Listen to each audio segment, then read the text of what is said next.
老家，现在法院的判决书已经下来了，可惜你没有等到这个好消息。现在拿给你看一看，哎，你放心，法律咱们蒙古的法律也是公平公正的，哎，合理的。你放心吧，你现在也可以闭上眼睛了，哎，没有遗憾了。你的辛苦，哎，给你判过来了，你看一下吧。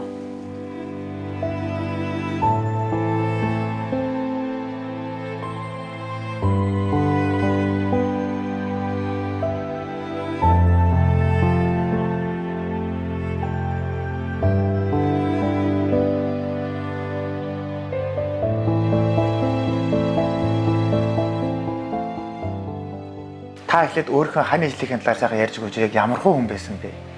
我丈夫是一个很善良的人，对做事是对家庭、对父母和孩子都是一个很负责任心的人。这几年来，由于蒙台的非法占有，对我丈夫造成压力大，思想压力大，伤心，突然离我们而去。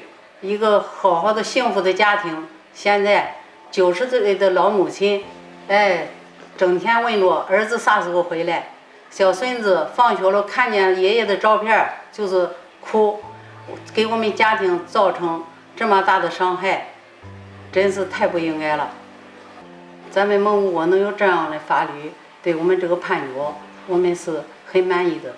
我丈夫哎，在纠缠之下，他也可以瞑目了，闭上眼睛了，哎，官司判给我们了，答应了，感谢咱们蒙古国的法律领导，谢谢。 За хэдийгээр захиргааны иргэн давзаалдах шатны шүүх гадаадын хөрөнгө оруулагчдын тал шийдвэрийг гаргасан боловч энэ шийдвэр эцсийн шийдвэр биш ээ. Үүнийг бас улсын дээд шүүх маань хэлэлцээд эцэлэн одоо шийдэх ёстой байгаамаа. 我明白，蒙古国40多万人都看过咱们这个报道。蒙古国司法部内务部部长纽巴特尔也说过，保护国外投资商，法律面前人人平等，法律是不分国界的。我相信高院也会给我们一个公平、公正、合理的判决。谢谢。